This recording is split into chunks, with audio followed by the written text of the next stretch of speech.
चलो आओ अब अपना वादा पूरा करो। उसने जैसे ही घर के अंदर कदम रखा, वो उसे कमर से थामता अपने करीब करता जिद्दी अंदाज में बोला, कौन सा वादा? कैसा वादा? मुझे तो कोई वादा याद नहीं है। तनावुश दांत दिखाते हुए बोली, तनाशो बेबी, अगर जान कम हो तो ऐसी हरकतें नहीं की जाती। बड़े बड़े पंगे लेने से पहले अपने अंदर हिम्मत भी पैदा करनी चाहिए। वो अचानक ही उसके सारे फरार के रास्ते बंद करता उसे अपनी बाहों में भर चुका था।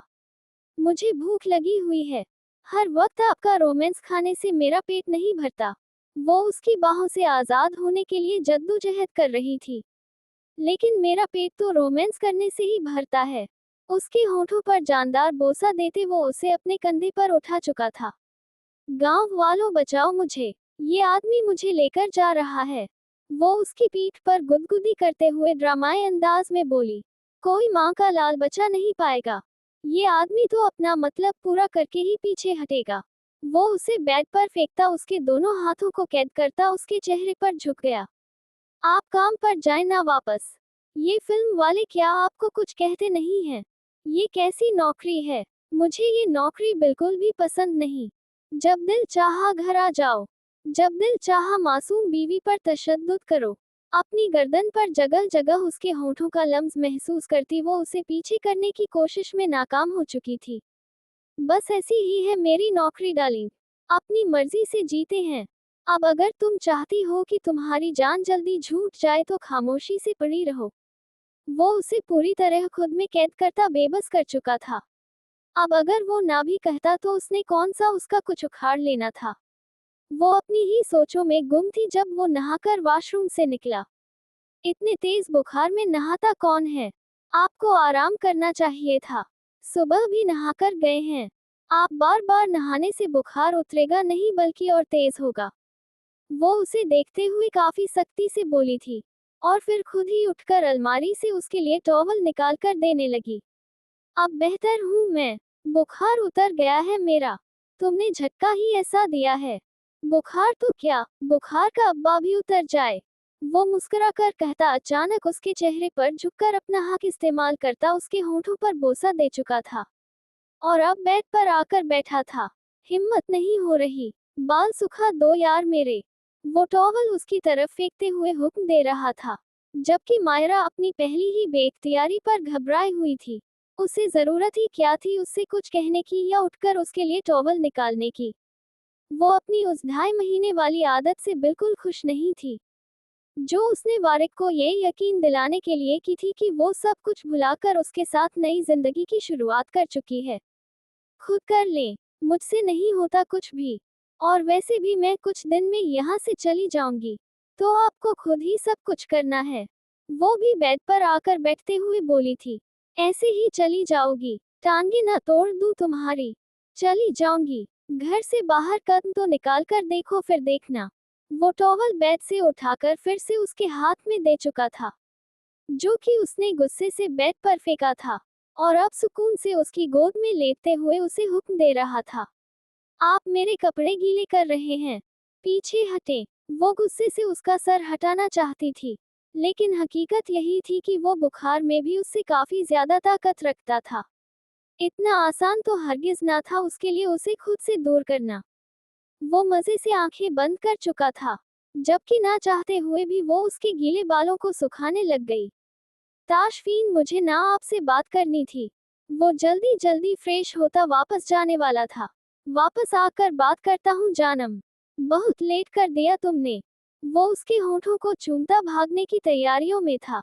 आहा, अपना मतलब पूरा हो गया तो वापस आकर बात करता हूँ।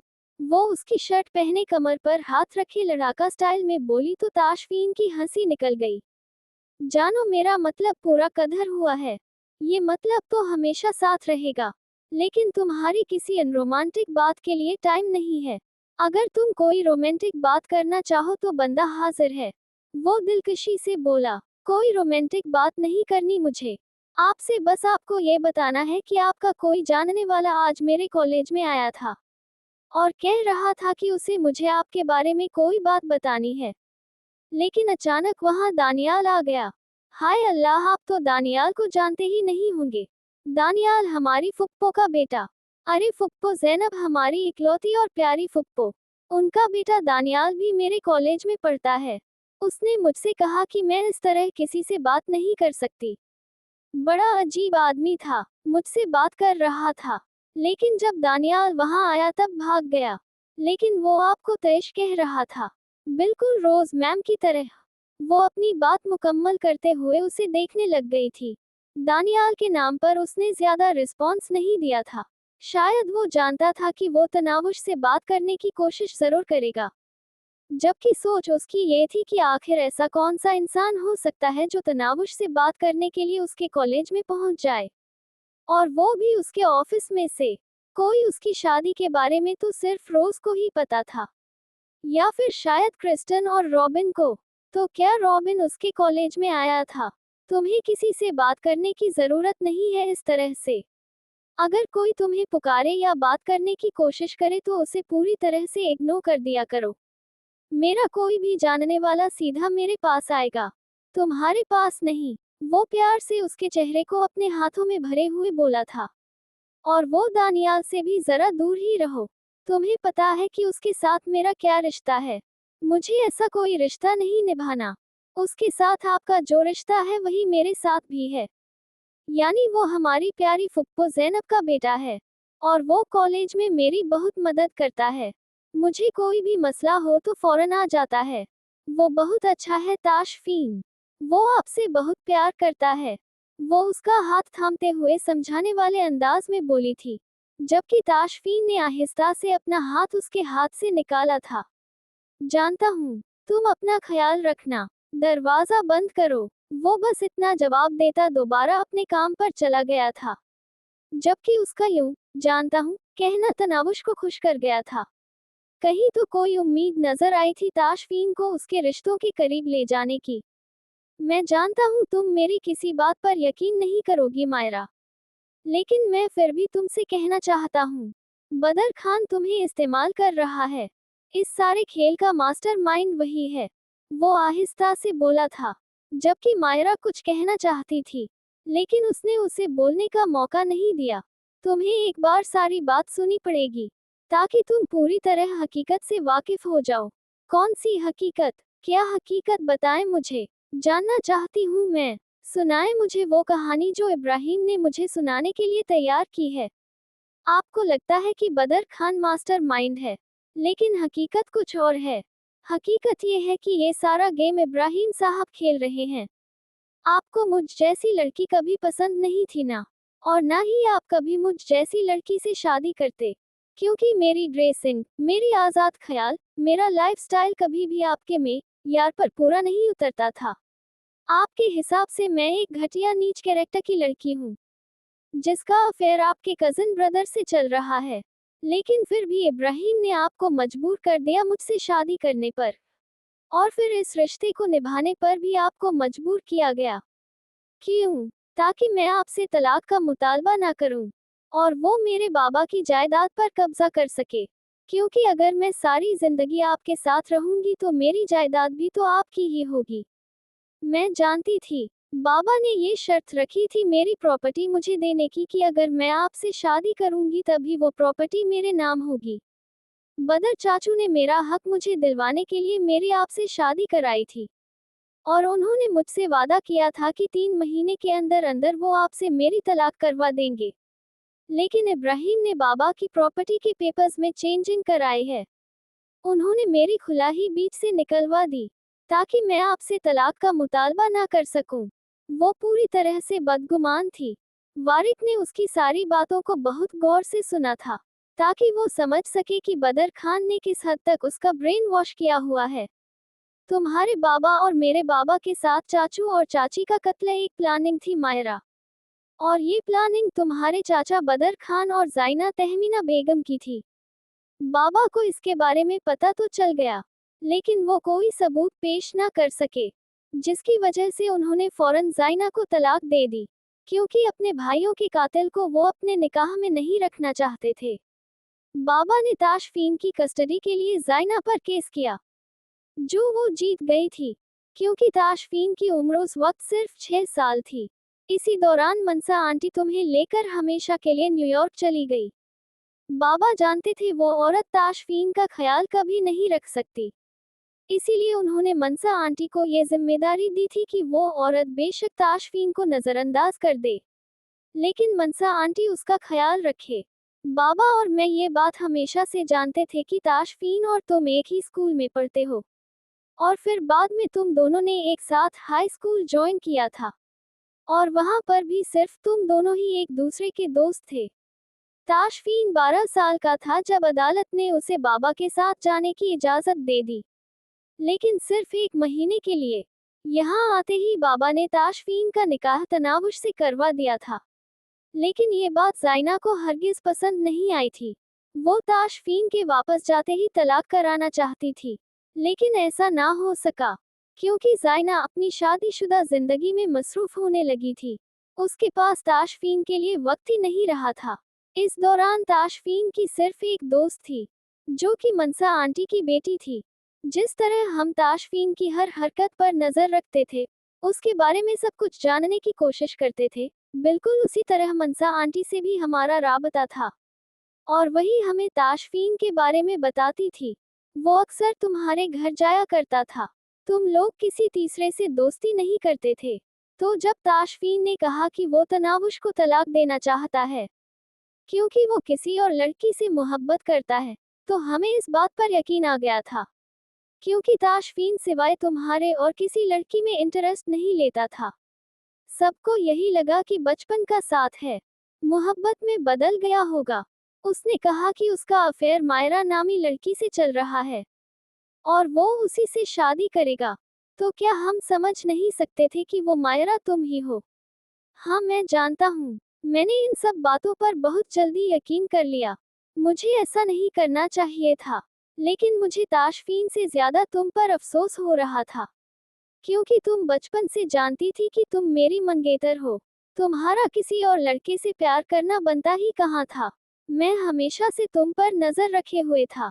तुम लोगों का रिश्ता ऐसा था कि तुम दोनों हमेशा एक दूसरे के साथ रहते थे, हर वक्त एक दूसरे के साथ पाए जाते थे। यहाँ तक कि ताशफीन को पता था कि उस पर कोई 24 घंटे नजर रखता है, इसीलिए वो अक्सर तुमसे बातें भी शादी के बारे में ही करता था। तुम दोनों के अंदाज से यही लगता था कि तुम दोनों आपस में बहुत गहरा ताल्लुक रखते हो। हम तुम लोगों के रिश्ते की एक एक बारीकी से वाकिफ थे।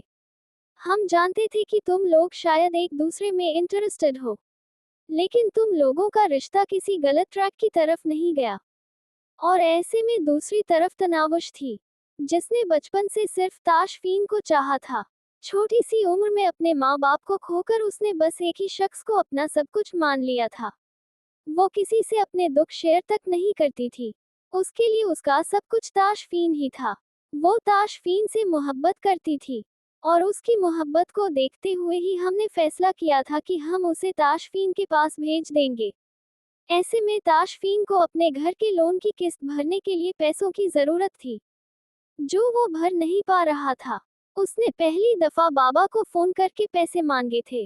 बाबा ने उसे पैसे नहीं दिए थे, बल्कि ये शर्त रखी थी कि अगर वो अपनी जायदाद में से हिस्सा चाहता है तो तनावुश को अपने साथ लेकर जाए। और तभी उसने हमें बताया था कि वो तुमसे मोहब्बत करता है, और तनावुश के साथ कोई ताल्लुक नहीं रखना चाहता। इसके बाद हमारा ताशफीन से राबता खत्म हो गया।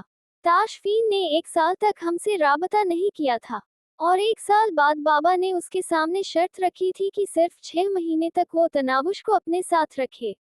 अगर वो तनावुश के साथ एक अच्छी जिंदगी गुजार सकता है तो ठीक है, वरना वो उसे तलाक दे दे।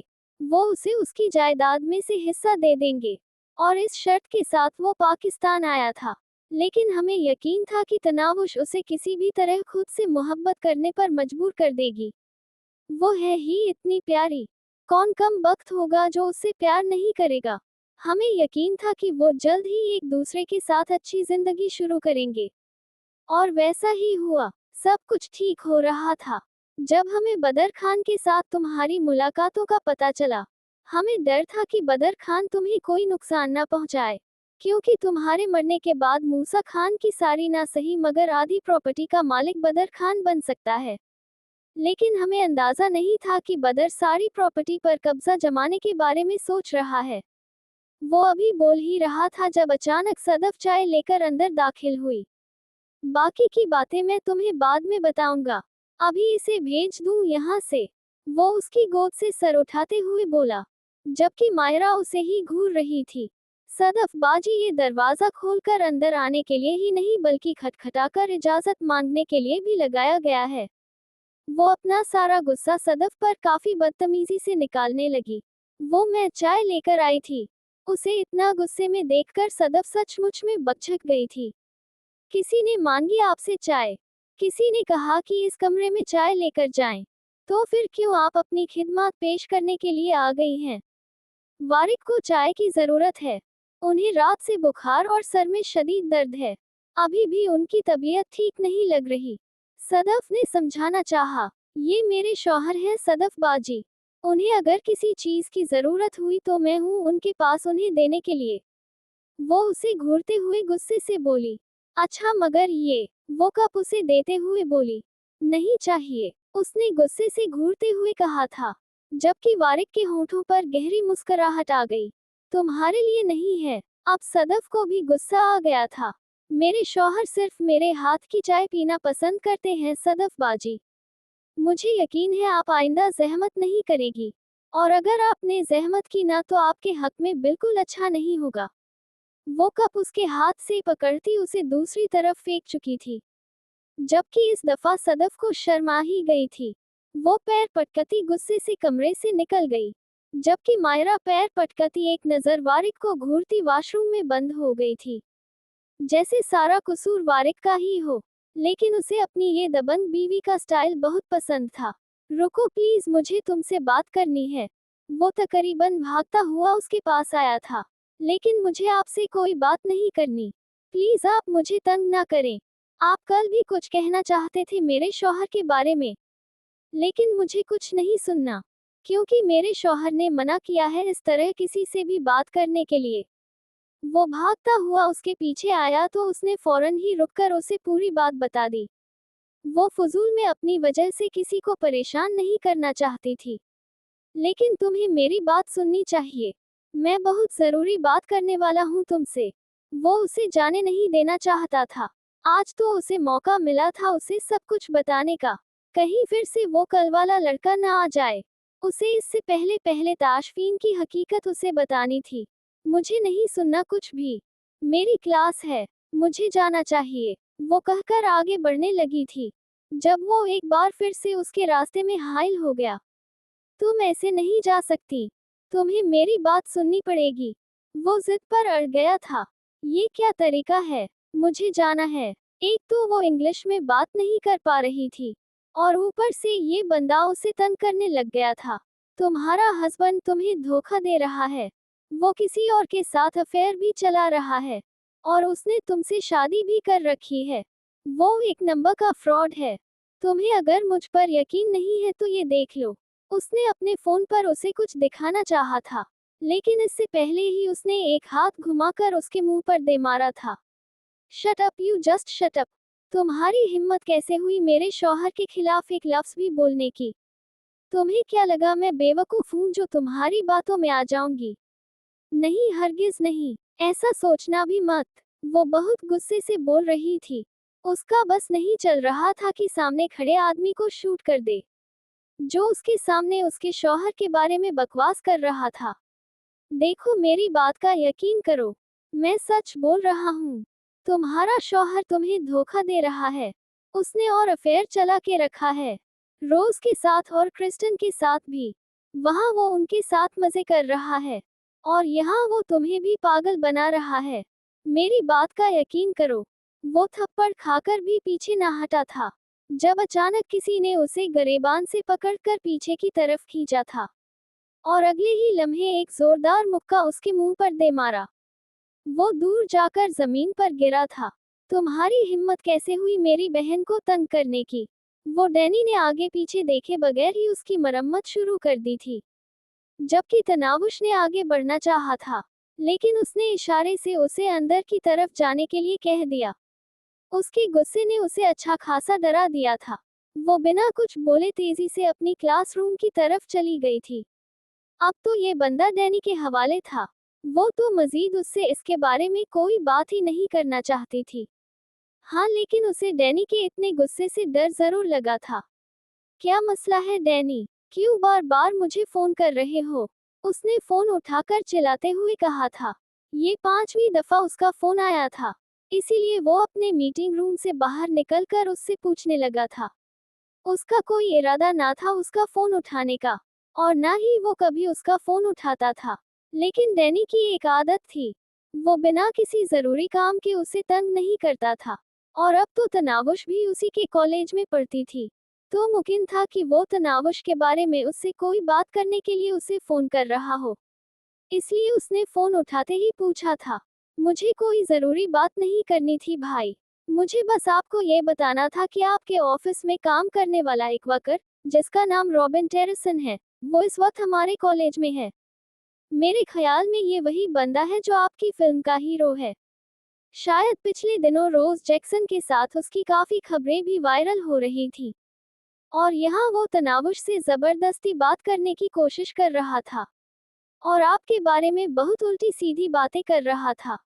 उसे फोन पर कुछ दिखा रहा था। तनावुश ने उसे थप्पड़ मारा, लेकिन नाजुक हाथ का थप्पड़ शायद ठीक से उसके कान के नीचे बजा नहीं, इसीलिए वो बाज ना आया।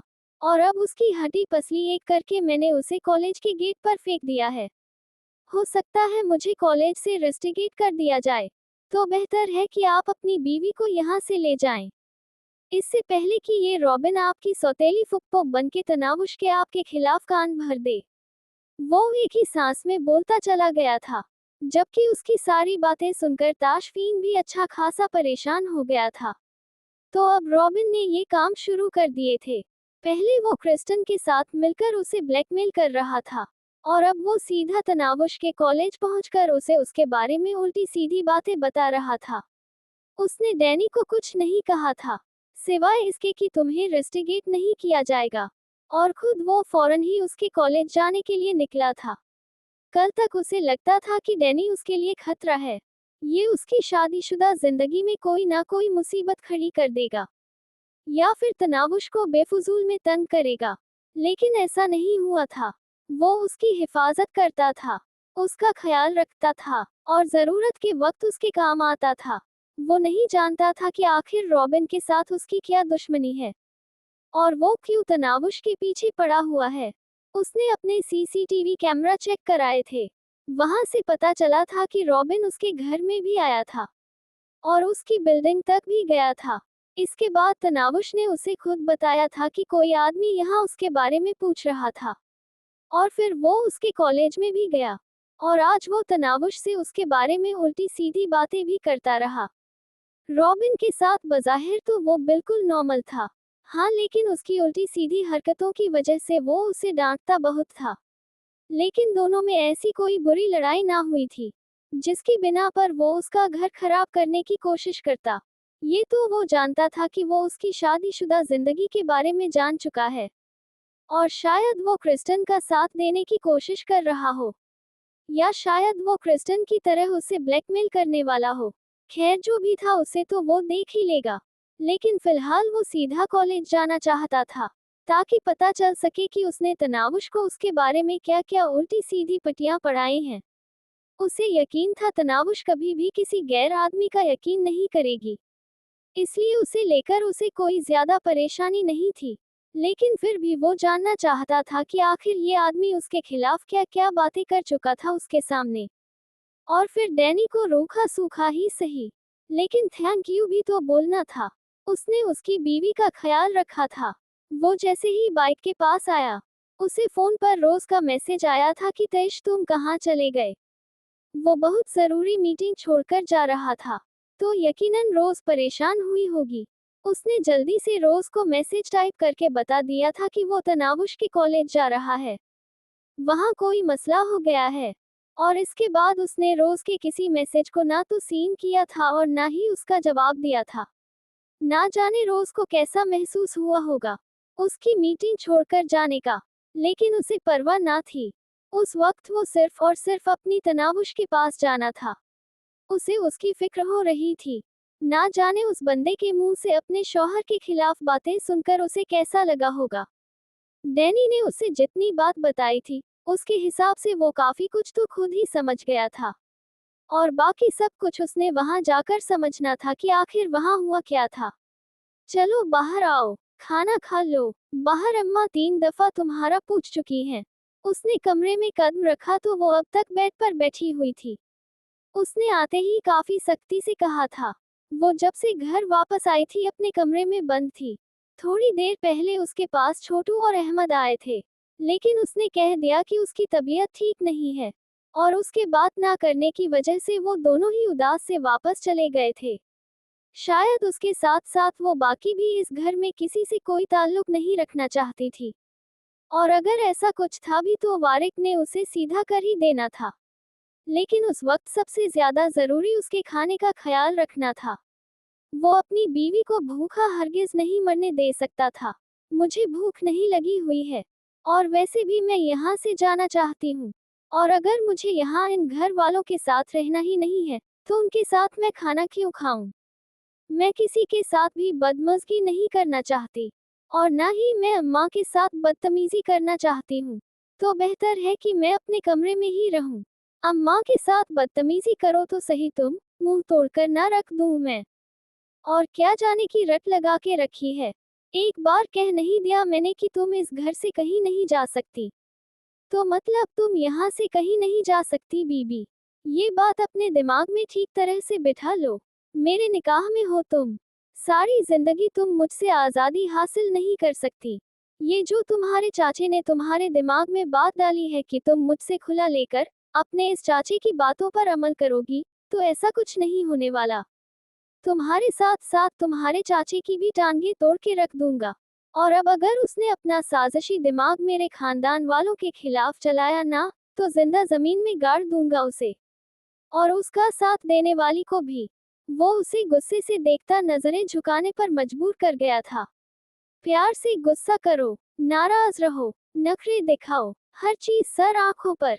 लेकिन अगर अपने चाचे की बात मानकर तुमने कोई भी उल्टी सीधी हरकत की ना, तो वो हाल करूंगा कि शीशे में शक्ल तक नहीं देख पाओगी अपनी। अब तक तुमने जो वारिक इब्राहिम का रूप देखा है ना, वो मोहब्बत वाला है। मुझे अपना दूसरा रूप दिखाने पर मजबूर मत करो मायरा। वारिक इब्राहिम, वरना पछतावे के अलावा कुछ भी तुम्हारे हाथ नहीं आएगा। और अब चलो, बाद में वापस आकर नखरे कर लेना। उठकर खाना खाओ। वो एक झटके से उसका बाजू पकड़कर उसे दरवाजे की तरफ धकेल चुका था। नहीं खाना मुझे खाना। आप मेरे साथ इस मामले में तो कोई भी जबरदस्ती नहीं कर सकते। उसके इस तरह से धकेलने पर वो गुस्से से चिल्लाई थी। जबरदस्ती कौन सी जबरदस्ती? और कौन कौन से मामलों में मैंने तुम्हारे साथ जबरदस्ती की है मोहतरमा? तफसील से बताना मुझे। और वैसे भी इस मामले में तो क्या, मैं तो और भी बहुत सारे मामलों में तुम्हारे साथ जबरदस्ती कर सकता हूँ। अब तक मैंने कोई जबरदस्ती की नहीं है, लेकिन अब आइंदा करूंगा। ये मत सोचना तुम्हारी और तुम्हारे इस चालबाज चाचे की किसी भी साजिश को मैं कामयाब होने दूंगा। वो भी उसकी तरह काफी गुस्से से बोला था, जब अचानक उसे महसूस हुआ कि दरवाजे की दूसरी तरफ कोई है। वो अगले ही लम्हे उसे खींचकर अपनी बाहों में कैद कर चुका था। डार्लिंग, अगर खाने का दिल नहीं कर रहा तो मेरे हाथ से खा लेना। अब मेरे घर वालों के सामने मुझसे ऐसी बेशर्मियां कराकर इस तरह के चोंचले उठवाओगी तुम? हद नहीं हो गई वैसे? चलो कोई नहीं, जब मन पसंद मन चाही बीवी घर आ जाए तो इस तरह के चोंचले बंदा उठा ही लेता है। लेकिन एक बात याद रखना, जब अम्मा दूसरी तरफ देखेंगी तब भी अपने हाथों से खिलाऊंगा। यार वो क्या है ना, अम्मा को ये सारी हरकतें पसंद नहीं हैं। जो तुम्हें रोमांटिक लगती हैं, अम्मा के लिए बेशर्मियां हैं। चलो ना अब, नखरे मत करो, मान भी जाओ। वो उसका बाजू पकड़ता उसे घसीटते हुए नीचे लेकर जा रहा था। लेकिन जैसे ही दरवाजा खोला, सामने ही खाला खड़ी हुई थी। खाला को देखकर उसे कोई हैरत ना हुई थी, क्योंकि वो पहले ही शक में मुब्तला था। जबकि उनकी शक्ल देखकर मायरा का पहले ही मूड ऑफ था और ज्यादा हो गया। आप यहाँ हमारे कमरे के बाहर क्या कर रही थी? वो अपना हाथ उसके हाथ से निकालते हुए उनसे पूछने लग गई थी। वो बेटा, मैं तो बस देखने आई थी कि तुमने खाना क्यों नहीं खाया। तुम्हारी सास भी परेशान हो रही थी। उन्होंने बहाना बनाना चाहा, जबकि वो दोनों ही अंदाजा लगा चुके थे कि वो कमरे के अंदर चलने वाली सारी बात को जानना चाहती थी। मैं खाना खाऊं या ना खाऊं, आपको इससे कोई मतलब नहीं होना चाहिए। और प्लीज बेहतर होगा कि आप अपने काम से काम रखें। और आप यहाँ कमरे के बाहर क्या कर रही थी? मुझे बहुत अच्छे तरीके से पता है खाला जान। अगर आप जानना ही चाहती हैं कि हम दोनों के बीच में क्या चल रहा है, तो कमरे के अंदर आ जाए और वहां बैठकर आराम सुकून से सुन लिया करें। ये वाले काम छोड़ दें आप।